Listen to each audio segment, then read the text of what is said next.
I'm a pit bull, and I approve this message.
Hello, good morning. It's morning in Southern California. It's afternoon in New York City and in Australia and Germany and other places. It's who knows what time. Hey, I'm Foster Corder, and welcome to another Conversations with a Pitbull Live. I'm joined with... Hey, what's happening? Dan Mason in the house. Just chilling. All right, so... welcome. Glad you tuned in. Hey, YouTube, subscribe. Keep us on the air. We need like 10,000 subscribers in order to, officially be making a noise and keep us on the air so we can keep giving you this, show. Man, it's been a tough week on me. Yeah, everybody who probably sent me messages and all that kind of stuff. Once again, I apologize. Yeah, we had my 85-year-old aunt had a stroke. Oh, wow. Yeah, and we were in the hospital with a 7-hour bypass, man. So I'm like burnt and on top of everything else. So it's just been that kind of month. Breeder X, hope you signed a petition. If you didn't, go do it. Hey, let's welcome Cheryl on the phone. And also, we have our guest calling in from, I think it's Richmond, Virginia, Denise Hart. I blew that.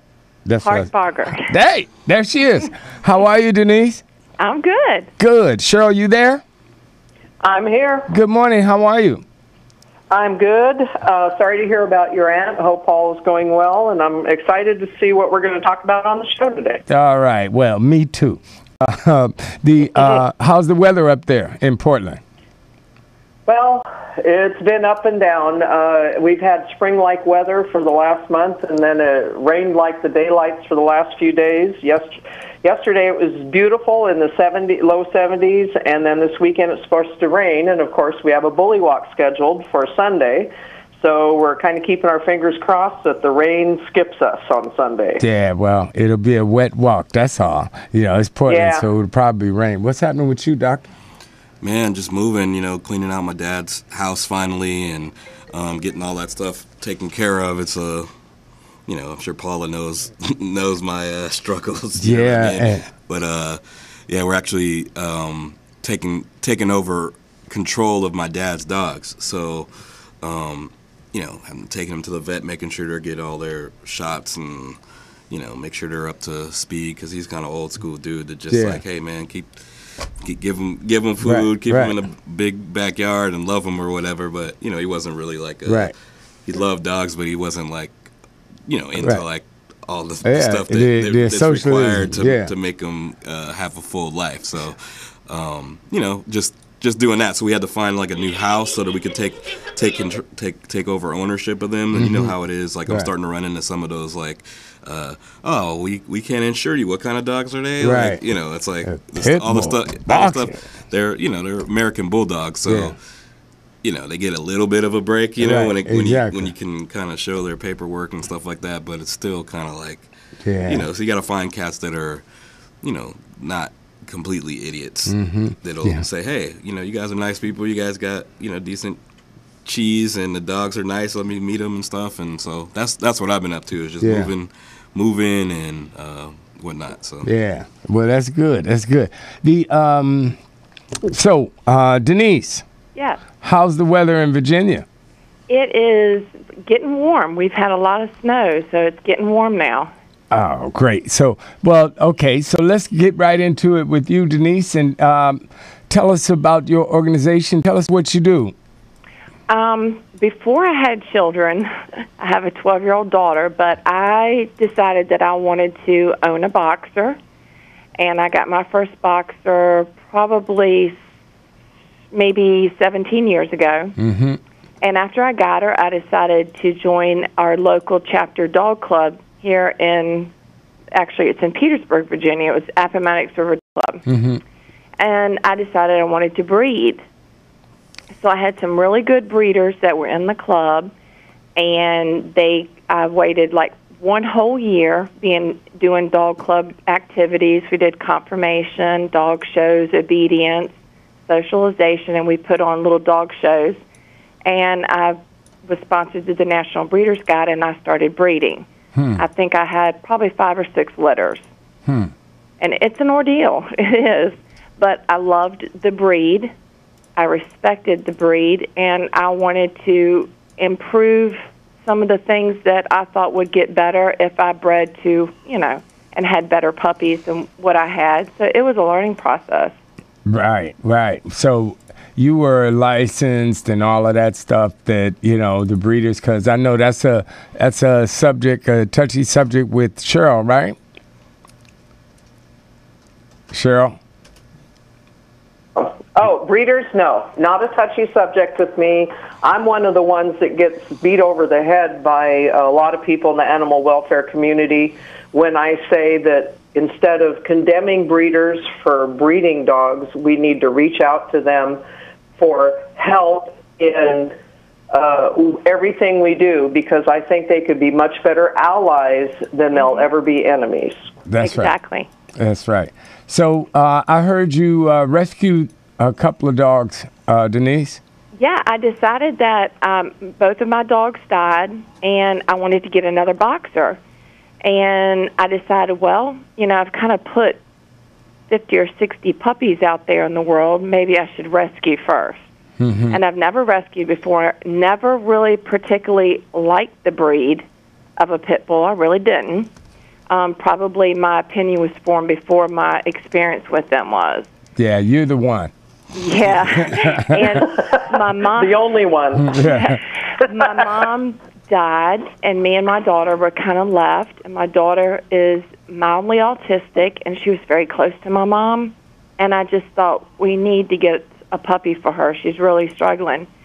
And I just went online. I saw this post by Regina, and I drove out there to get one of her puppies. And my daughter bonded with her very quickly. I went back the next weekend to get her after we arranged all the paperwork, and she also had another older male that I don't know why I took him. I just decided I'd take him too, and he's been the love of my life. What's his name? Boo Boo. Boo Boo. Boo Boo. Yes, he has just stepped right in and been like my best friend. I had a couple of boo-boos, in life. Well, one of the things I wanted to ask was last week we were talking, remember we had that picture of that dog, Hulk, that was getting bred by, I forgot, I think what the kennel was up in New Hampshire or whatever. But Denise, I don't know if you saw that story like about this dog named Hulk. It was like a 180-pound pit bull that they bred up in New Hampshire, and I saw this picture, like of the the lady like who was the owner, and heard from like the breeders and stuff, and it got me to thinking like, oh well, this is kind of like an extreme case of like breeding, like how people decide to breed animals. When you get to hear from the breeder himself, and you hear him talk about how much he loves the animals and how much he, what type of disposition this dog has, it kind of it throws a lot of issues up into the air as to like what is your role as a breeder, and what are some of the issues that you have to be cognizant of, and where are the lines, like where are the blurred lines at between doing stuff that's either beneficial for the breed as a whole, or for the community as a whole, or things that may be detrimental to the dog. So I was just wondering what your thoughts were about that story in particular, or people breeding dogs for, say, that was like for size, but some people breed dogs for competition. Mm-hmm. You know what I mean? Where they go through different types of training. What are your thoughts about those type of different breeding activities? Well, it's just like Cheryl mentioned earlier. I'm currently not breeding, but I did a lot of research in it, and I know that what I put out there were some really fine boxers. Was it hard? Yes. First of all, the female was my baby. And here I'm thinking I'm going to breed her. So number one, I involved myself in the dog club. I involved myself with other breeders to help. And I looked at my fawn boxer. No white on her, just very fawn. She had some things that weren't great in the breed, but she was registered. Mm-hmm. So I looked at a bigger male, a little flashy, better top line, the characteristics of the breed, which any breeder would look at. How are you going to improve the breed? The temperament is the biggest thing. I had to get to know that male. I'm going to have puppies from this male. I know what that female was like, but I turned down over a year of looking for the right male that I knew had good temperament, because I knew I wanted my boxers to go to families that had children, because that's where my boxers thrived. Yeah. So it was a lot of like, no, give me $200 here, you can have my dog.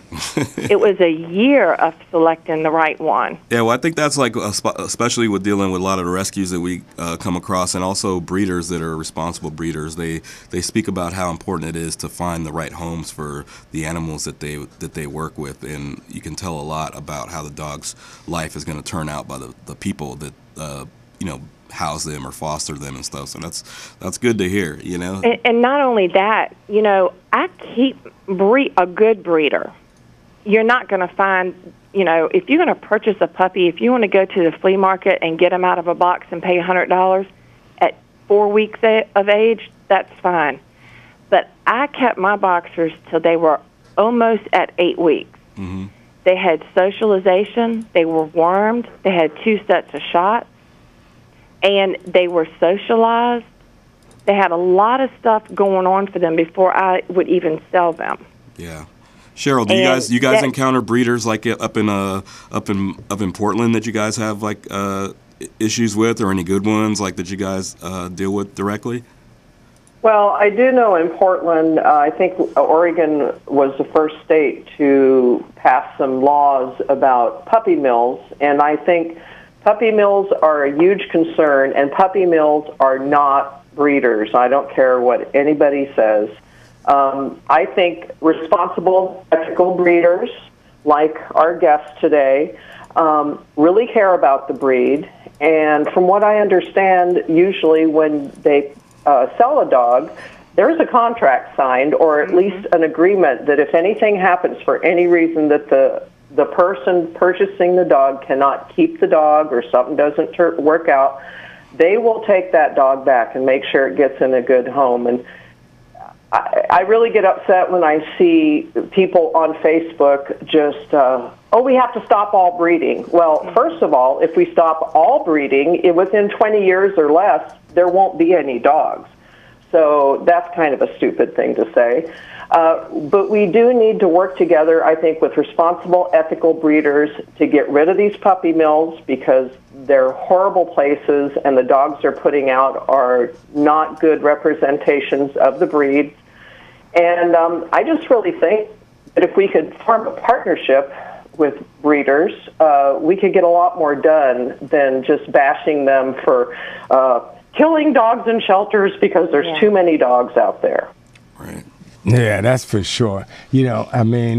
There is a balance, and finding that balance is the issue,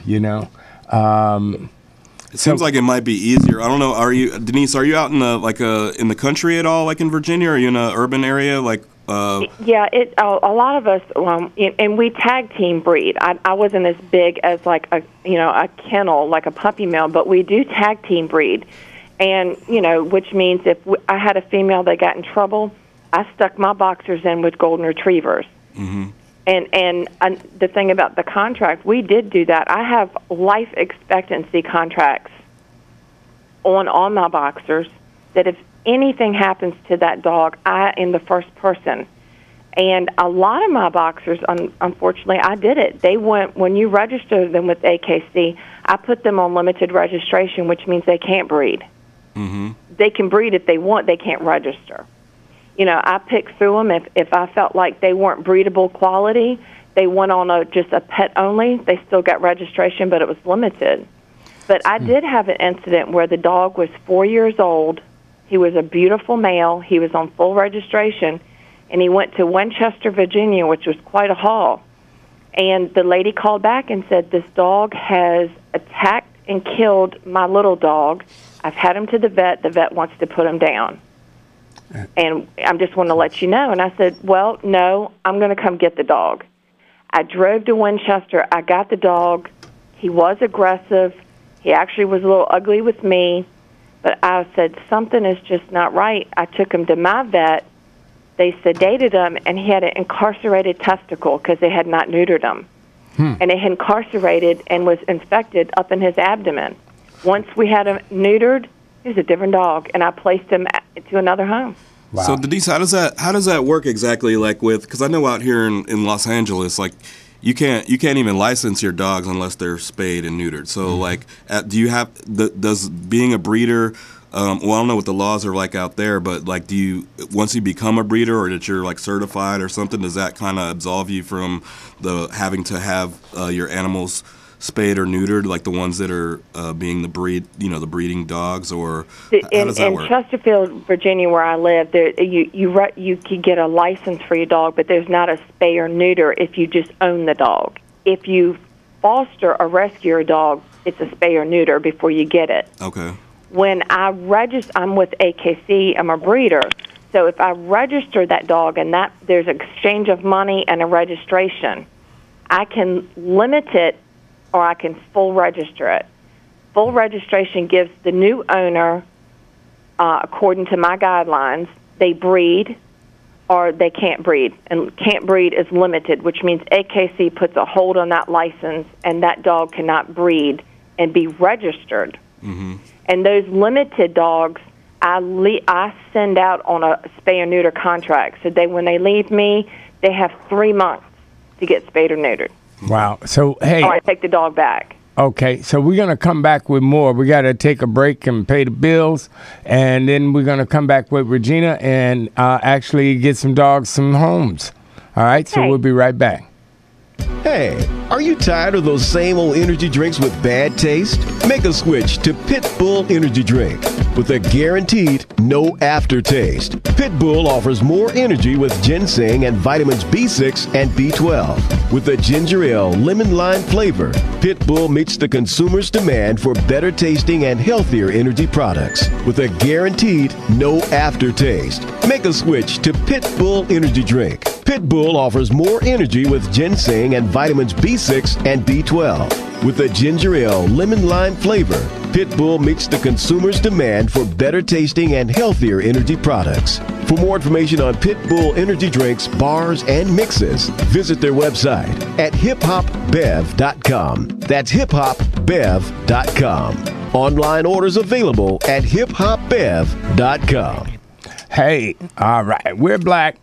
Hey, so before we continue with Denise, let's get some dogs, some homes. Regina, you there? Hello, yes I am. How is everyone? Wonderful, and you? Good. Happy to be here today. Hi, Denise. Hello.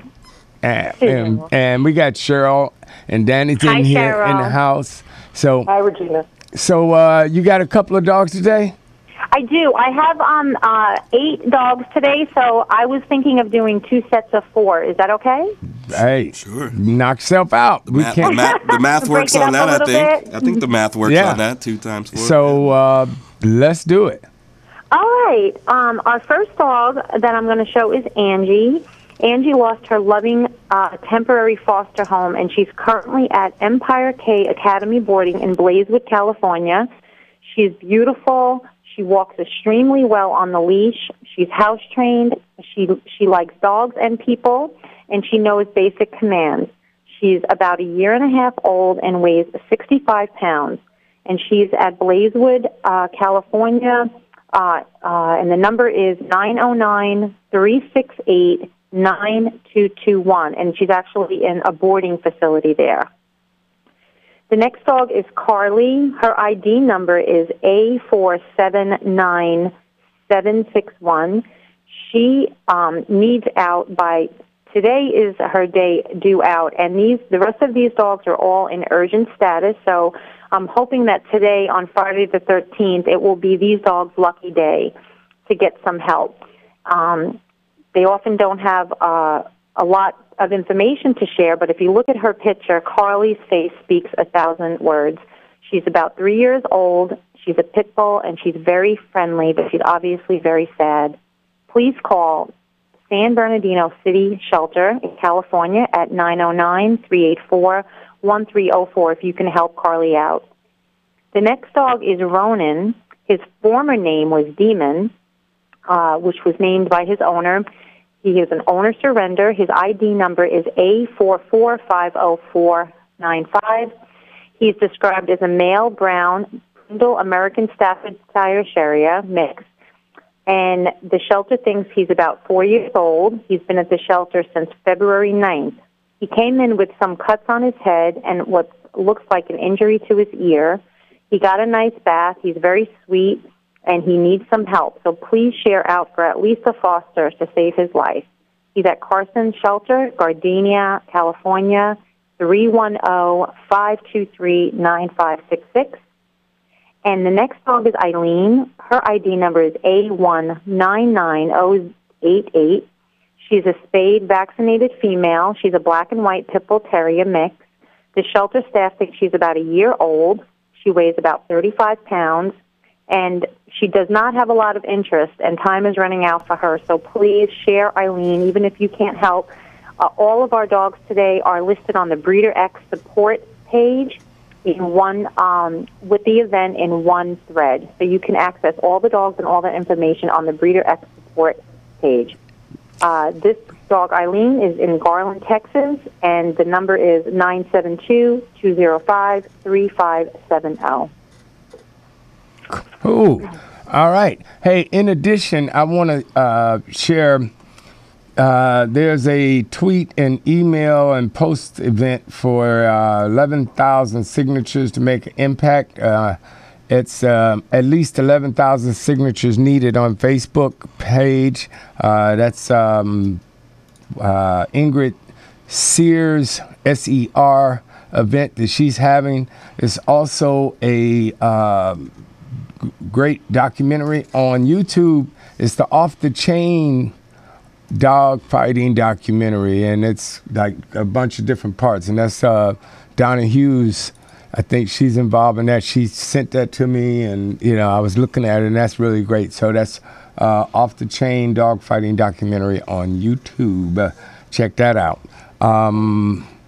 So one of the things I wanted to talk about, especially, I wish Fred was here, our legal beagle, Fred or whatever. making money. But Cheryl, I wanted to ask you about this. I don't know if you heard about this proposed law. It's that they're introducing into the. It's called House Bill 1261, and it's being called the Mississippi Regulation of Dangerous Dogs Act. And what the bill is proposed to do is it'll allow police officers to enter people's home without a warrant. Whoa. If there's a pit bull on the property, or if the dog is found to not be under proper restraint when on the premises of the the owner, or if they're not wearing vaccination tags. You know, and it's like if the police officers attempt to peacefully capture the dog, and they were unsuccessful, they'll be allowed to kill the dog. Oh. And it's a House bill that's being introduced in Mississippi. You know, and obviously, like, the proponents of this are you know, they're trying to they're making an attempt to try to eradicate some of the, you know, the unfortunate examples, you know, out there are people with you know, dogs that are you know, improperly trained or what have you. But you know, obviously there's a groundswell of people against these type of measures. You know what I mean? Like, just for obvious reasons. I mean, you know, the constitutional amendments that bar, like, you know, unreasonable search and seizure and whatnot. But you know, the people are also coming out and saying, you know, that one person says, like, this bill would make Mississippi the only state in the nation with a statewide policy discriminating against a specific dog breed and have a negative impact on the community, animal shelters, law enforcement. You know, it would be disastrous. You know, and I was just wondering what you guys thought about these types of legislation, if you encounter things perhaps in your area, or just on the, I mean, this seems like it just seems so ridiculous at its face, but it is something that somebody introduced in the House to try to run it up the chain. So I was wondering what you thought about that, Cheryl. Well, this is the first I've heard of it, and I was kind of looking it up on my phone on the internet while you were on talking about it. But just from what you say, it just sounds to me like it's one more attempt by a group or person to eliminate the pit bull type breeds from existing, because there are many dangerous dogs, just not certain breeds, that they can go into your home without any kind of legal document saying that they can search that address or whatever. Just doesn't really seem to make any sense to me. It seems like we're losing our rights as human beings more and more to the law enforcement every day, and this is just one more step. But I sincerely hope that whoever's listening to this show, whether it be live now or on the archive, look up House Bill 1261. What was it? 1261. It's called the Mississippi Regulation of Dangerous Dogs Act. Right. Well, we need to get together with our voices and just let them know that this isn't okay, and that there are other ways to control dogs or handle dogs that are not being cared for properly, because those are the dogs that are going to be dangerous, not just dogs that happen to be a certain breed. And it seems like, you know, like when we hear, especially like when we used to talk with Fred, he would educate us on a lot about this stuff. Yeah. But he would talk a lot about how ineffective these breed specific laws are, like in actually curtailing the civic issues that these you know, different places are having, and it would seem like any basic forum with anybody with any kind of sense would be able to knock that down in an open forum, like whether they, you know, if it's this guy's attempt, like when he has to lay out the bill for everybody and say why it should be in effect, like it seems like your basic average person, regardless of just their constitutional like grounds, would say, hey man, this is ridiculous. But how about all this this information and statistics about how ineffective these types of policies have been around the country? Can I add something to that? Sure, absolutely, please.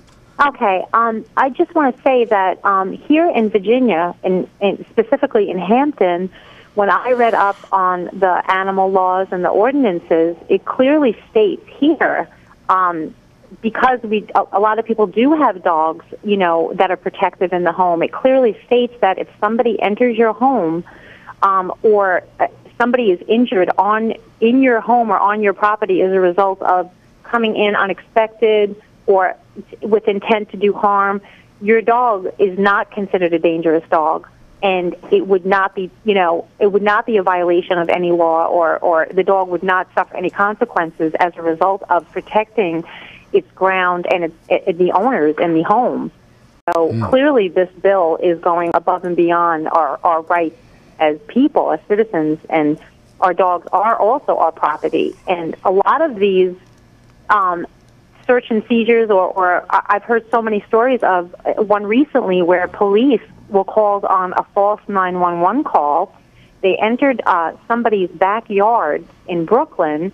There was a pregnant female pit bull who was protective, one, because she was pregnant, two, because these two people, which were police officers, happened to enter the yard unexpected, no warning or anything, to cut through to go to another place. And the dog attacked one of the police officers, and they shot her and killed the dog, and the dog was due to give birth that day. And turns out it was an accident. It was a mistake. It was a false call. They were on the wrong property. So there's just too much room for error with that type of bill. Yeah, it seems so broad-reaching and but it is an attempt. Like somebody's trying to push this and I don't know whether they're just trying to put their name on something and say, hey, I'm the champion of like stopping dog bites or whatever. But largely these things are very ineffective. They've shown that these breed-specific legislation it doesn't work. And when you start getting into like people's constitutional rights and their dwelling and stuff, even when we had our guest with the young girl that was feeding the pit bulls and stuff like that, and you had these, they weren't cops, but they were representatives of the state or whatever. Exactly. They came to like the wrong address, like saying, hey, we heard that you guys have 6 pit bulls in here and the child is in danger and all that. And it's like, man, you know what? The video that you guys are referencing wasn't even shot here. I don't even own those dogs. So, it just opens a whole can of worms for people that are already dealing with the difficulty of trying to preserve their inalienable rights. You know what I mean? Yeah, Danny and Foster, in an effort not to get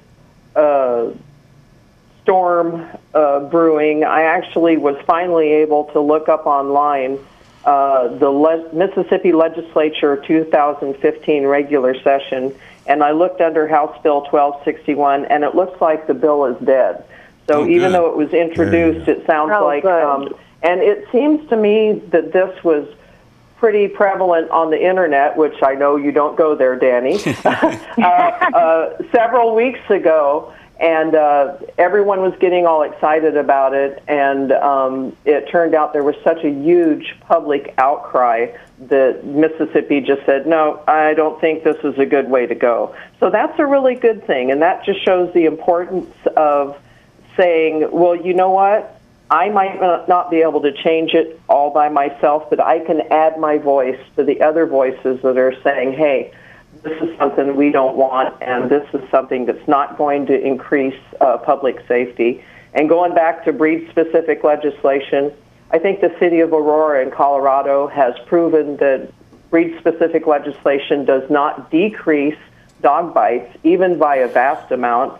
If you look at their data for the last 20 years, they've had the breed-specific legislation there.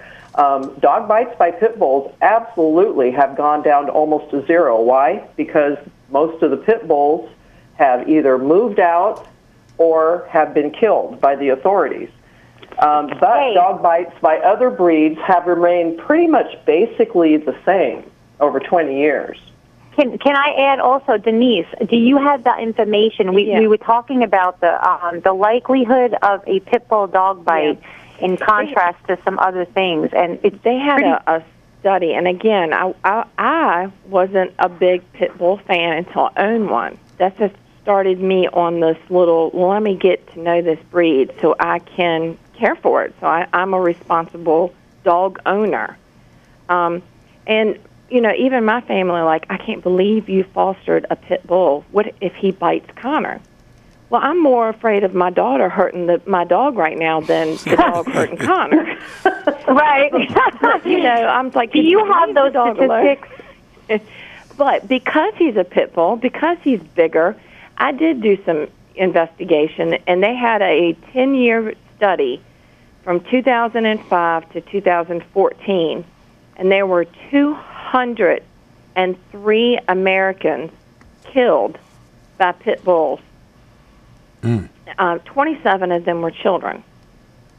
And that I was like, that is just...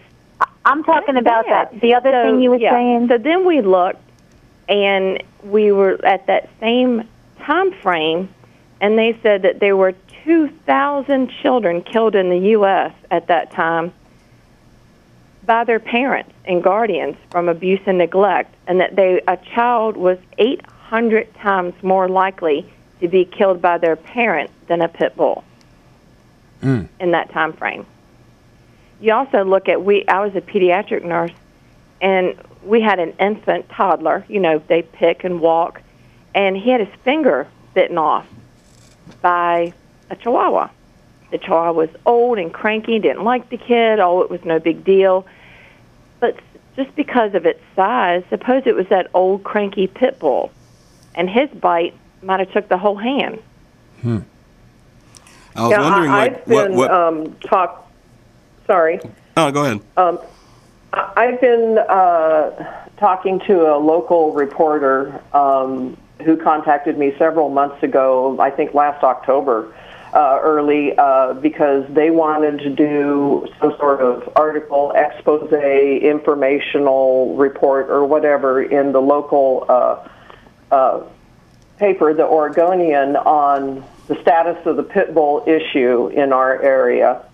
And he continues to tell me, and I've just had recent communication with him because they're going to be finally publishing it this coming Sunday, probably. But he told me the other day that the statistics they got locally clearly show that more pit bulls have bitten than any other dog, and that they've talked to the experts. I haven't been able to find out who the experts are yet. But it's kind of very disturbing that even our local shelters are putting out statistics like that, because what I wish I would have remembered to ask him when he told me that was, okay, of these dogs, how many have had DNA testing to prove that they are, in fact, one of the breeds that's considered a pit bull? Exactly. Because I think that's something the media overlooks. If it looks like a pit bull, it must be a pit bull, right. And so they say it's a pit bull.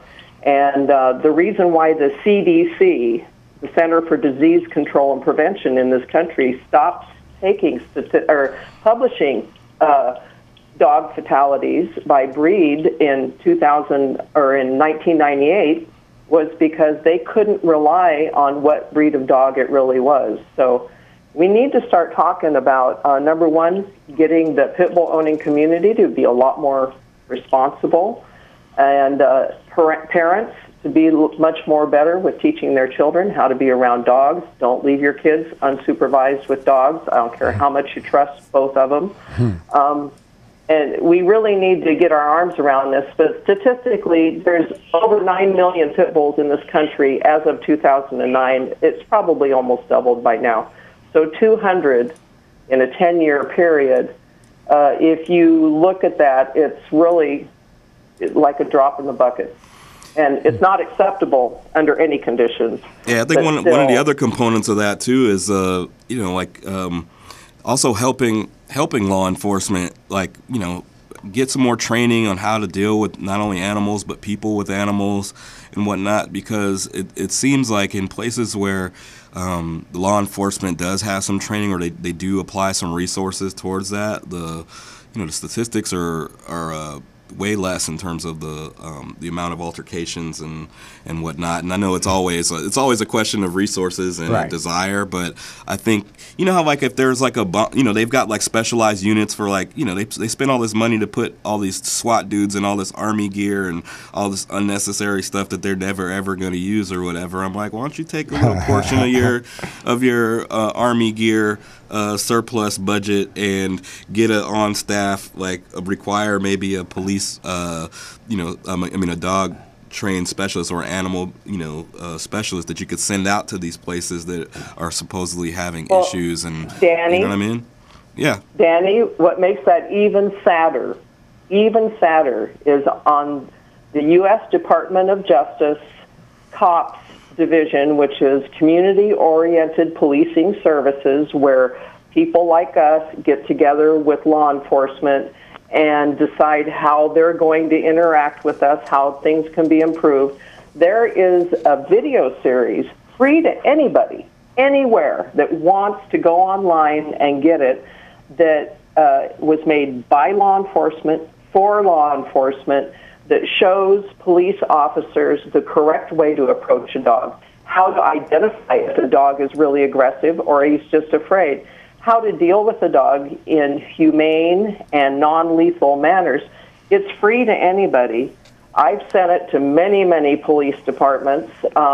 Just saying, please, can you just at least, send this around to all your law enforcement guys, all your guys that walk a beat or go out in a car, just so they can at least see it. So the resources thing is kind of a cop-out. Yeah, I mean, I think maybe it is our responsibility of people in the dog community to push the line and do some of those things, like they say, like, hey, call your senator or call your whatever, but sending out videos, right. Maybe it is our responsibility, but it does sound like there should be a little bit of some desire, or at least some on the other side of people willing to say, hey, you know what, if I'm going to hire you for a job and I got to send you to sensitivity training for a myriad of a variety of issues, maybe one of those things should be animal treatment and understanding some of these issues, because absolutely, especially in urban areas. We need to do a show on that subject, by the way, Foster. Yeah, I'm game. I'm working on it. There you go. We'll put it in the mix, Hey, there you go. And I want to give a shout out to Paula Archer, because she's under the weather, and we're praying for you, baby. Definitely, get those treatments. Let us know. It's been a tough week on everybody, man. Cheryl, Denise, one thing I want to say, man, is, besides all of the personal stuff that was happening, and I'm really,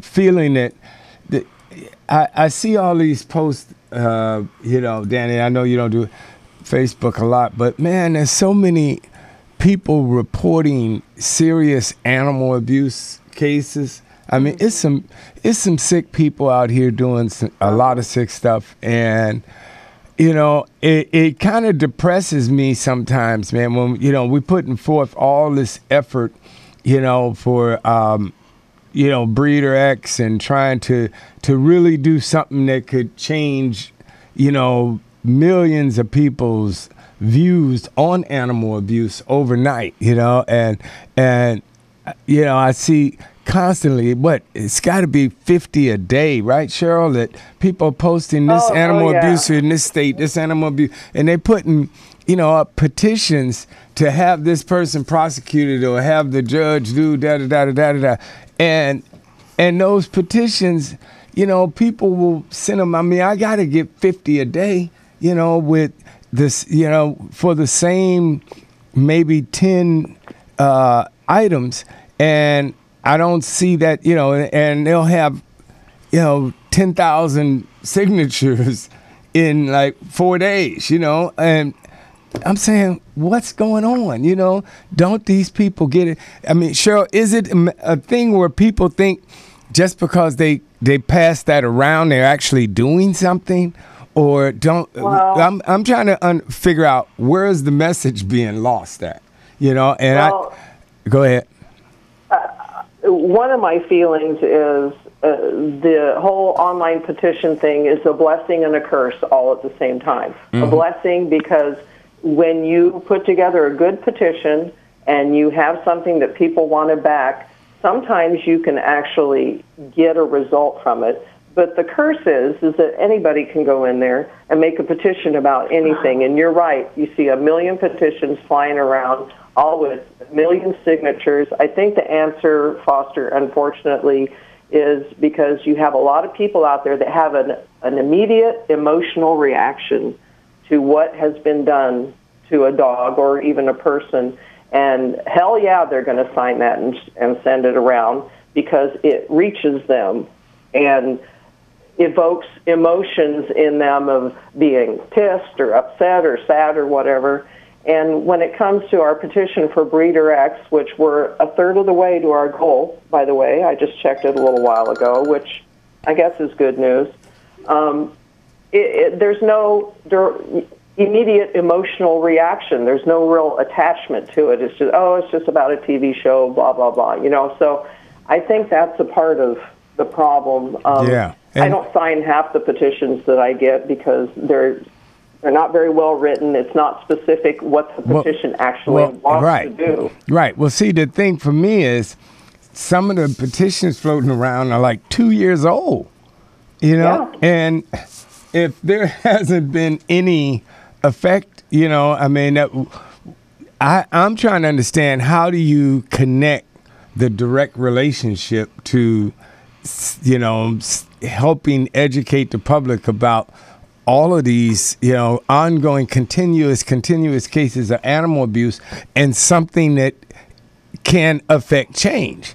Well, there's also, there's so many layers to that issue, or finding out the critical path to that. But one thing is that it's very difficult sometimes because a large portion of the population, regardless of what the issue is, they don't see all these. They see things as like, however many individual cases you present them, they don't do the extrapolation to see that it's indicative of a larger issue, like animal abuse as a larger issue. They kind of see these as compartmentalized pieces of evil or bad or heart-tugging or emotional things, but they're unwilling to extrapolate it and to the point and say, you know what, this is a larger issue. This is a societal problem that is still, continues to snowball and get bigger. And it's like, you can say it in try any kind of method that you want, present it in different mediums, which is what Breeder X is an attempt to do.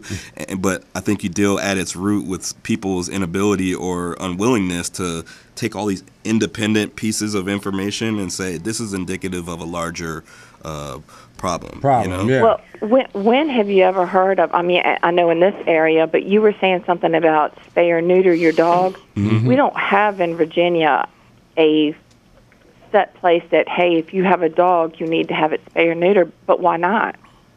Why not have spay and neuter clinics? Oh, well, that's because I'm sure they've got to have. It's like, they got to have some. Follow the money. It used to be that you couldn't sell a dog unless you had a registration to it. Telling people, don't go out there and buy these dogs. You don't know where they're coming from. And then try to do more enforcing of spay and neutering your dog. Yeah, well, the whole spay and neuter thing, that is definitely a follow the money kind of a situation. Hands down. I don't know how Facebook works, Foster, because I'm not on it or whatever. But I think that at its crux, trying to use the visual medium, using film as a way to try to revamp the discussion or shed some light, I think you're in the right pocket. You know what I'm saying? It's like I always feel like art has a unique capacity, whether it's music, like our guest that we had Donna and them on last week, or like Lobo that comes in and paints the dogs and for different rescues and stuff, or people that like Lynn that write books. You know what I'm saying? Right. Our thing is film and video. I think using those visual mediums, I think it is a way to kind of get over some of those hurdles. Right. Maybe we just have to dig deeper, and maybe we gotta come with episodes 3 and 4 and 6 or whatever, and go shake some trees. Maybe it's our responsibility. I'm not scared of that. Let's do that. Well, let's get on it. We have episode 2 actually. You gotta sound it up, and cut it up, because I got the cut. So I'm just trying to keep from, like, a lot of people, Cheryl and Denise, I'm sure you see, online, they just say, I'm burnt out, I'm beat down, and that's the thing that I'm trying to keep off, is just the whole burnout of trying to affect change and this whole separation and just people not getting it. But we got to save some more dogs. Regina, you there? Yeah, I'm ready to go. And I just want to add one quick thing that Paula taught me is, seeing all the abuse online, every day you got to get up and put on your big girl pants and your big boots and just deal, go forward Hallelujah, and try to make sister. change. So Yeah. Yeah, it is. I need some of them big girl pants. Cause where you buy those at? Is that Because I tell you, man, when I see constant this guy dragging the dog behind the car, this So guy depressing. burning the dog, this guy starving the dog to death and keeping the dog frozen on the chain outside, to the wall. I mean, like, my God, So anyway, so let's save some dogs. We'll be Regina. You ready? yes, I am. Okay. We're going to save a lot of dogs today, I hope. Okay. The next dog here, her name is Maybelline. And again, I'm just going to stress the importance of, if anybody's interested in these dogs, go to the Breeder X support page. All the information is also there. Some of these dogs, it's their last day. And I know we don't normally do that, but it's Friday the 13th. I really want to try to get these dogs some help. The dog has not a lot of interest. She's very frightened and she's scared in a California shelter. She's about 2 years old. She's a pit bull. She's not yet spayed. She's been at Downey Animal Care since February 22nd, and she's now available. Downey Animal Care phone number is 562-940-6898. This next dog, I'm calling it the Scared Dog in Texas. It was an owner's surrender. She's a female gray and white pit bull terrier. She's age is unknown. And it says, on her post, it says, this is what happens when you turn a pit bull into a high-kill shelter. Your dog doesn't find a new home, and they're not going to be just fine. This poor girl is so terrified she wouldn't even walk back to her kennel, so she had to be carried in a wagon. Please, if you have any interest in this dog, she already has $700 in pledges, which is great. If any rescue can help her out, the phone number to Houston, Texas County Shelter is 281-999-3191. This next dog really got to me. They're showing a before and after picture, so there's two pictures, one before and one after. I don't know the full extent of the details, but the information, again, is on Breeder X page. This dog is approximately 1 year old, brown and white male. It has shown tendencies to being aggressive because it's very afraid. It's not been tested for heartworms. Weighs about 40 pounds, and he's been at the Orange County Animal Services since Wednesday, March 11th. Looks like he has until March 18th until due date out. Please read the thread on the Breeder X page for more details about what happened to this dog. The number is 407-836-3111, and it's in Orlando County, Florida. This next one is the last post for the day, but we're going to save 200 dogs with this post, I hope.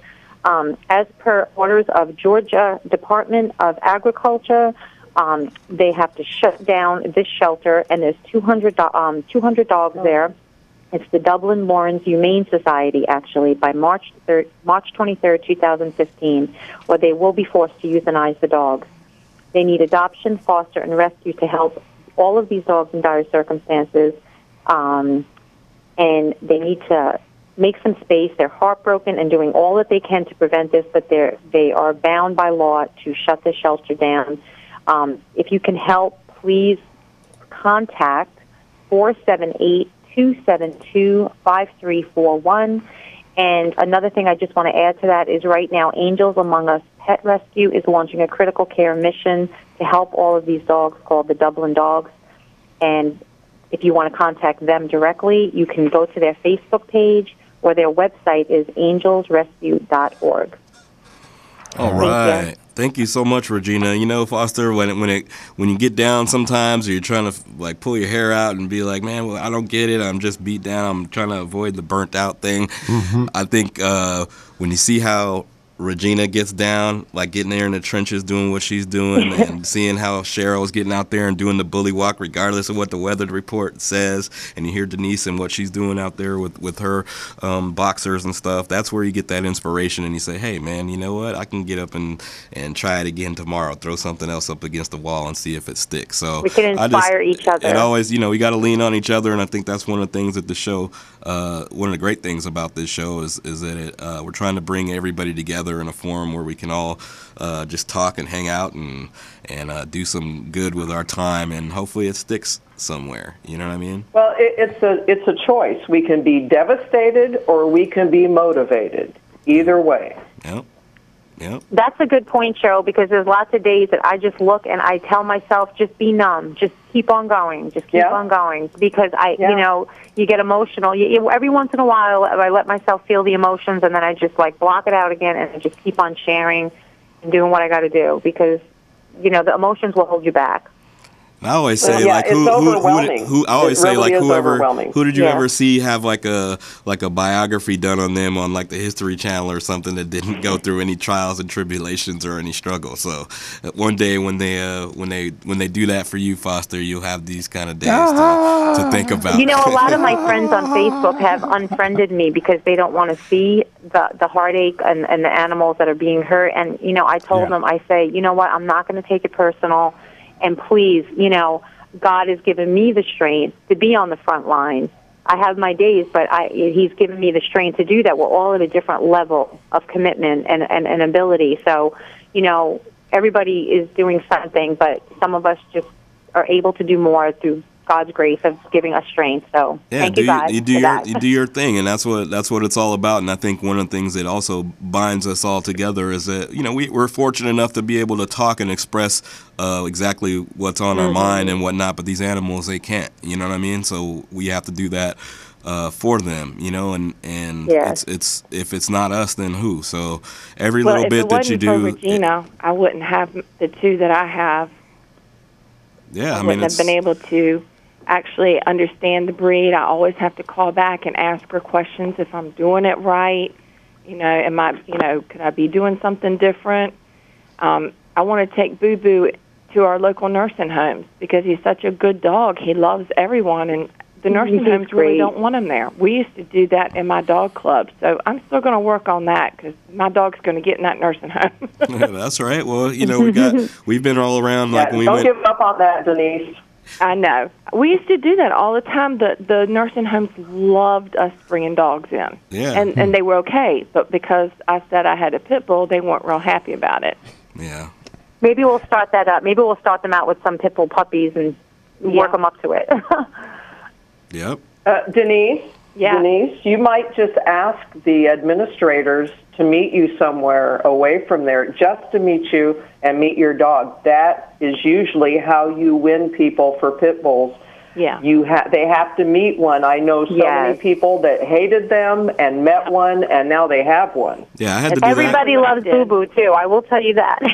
I had to do that getting into my our new place that we're going to be renting. Is once we smooth the landlord over with ourselves as people, I said, hey, let me bring these dogs over here so that you can meet them and see how they like to be rubbed on their belly and they're cool and whatnot. And after that, it was a slam dunk. So that sounds like a great suggestion. I think that would be cool. Meet me off site.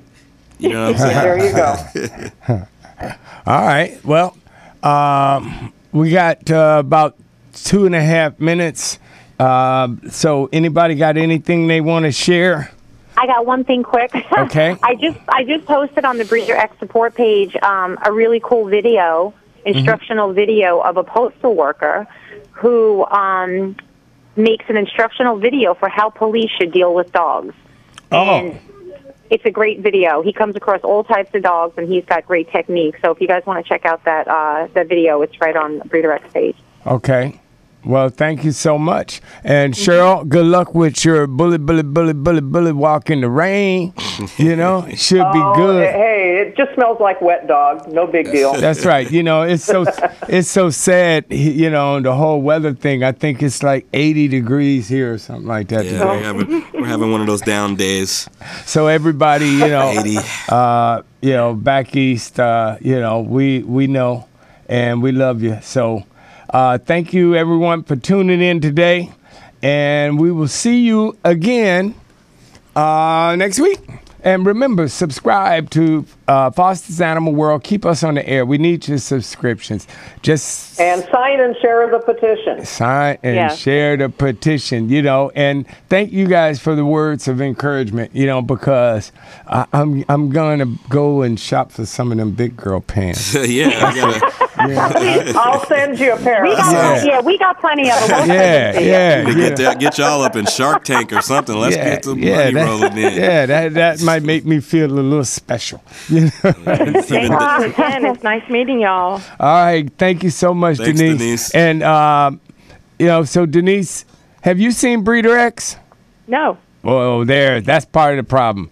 That's right. But that's okay. Go and look at it. Go on YouTube. I'm sure Regina signed the petition. But go and check it out and then chime in and let us know what you thought, okay? And Denise, tell them really quick before you go where they can get in contact with you. Hit them up with your Facebook or your website or whatever so they can, if they want some good boxers and stuff out there where you're at. Well, she don't breed anymore. Oh, okay. I don't do it anymore, but I'm a pit bull owner now. Okay.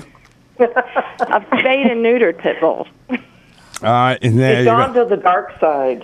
All right, somebody just sent... we transformed her. That's the whole reason why we wanted her on. We transformed her. Yeah, Regina, somebody just sent me a text show you somebody out there listening. Said they got some pink big girl pants for me. I think I need something more earth tone. But hey, okay, the pink can Foster, I hope your wife is understanding when you start getting women's panties. Well, no, but I think what? I bet you're going to get a whole bunch in the mail now. That would be funny. Yeah, well, I think that's an undercover thing. You put your big girl pants under your hey man pants. So, see you guys later. Thank you so much. We love you. Peace, guys. Goodbye. All right, bye now. Bye. I'm a pit bull, and I approve this message.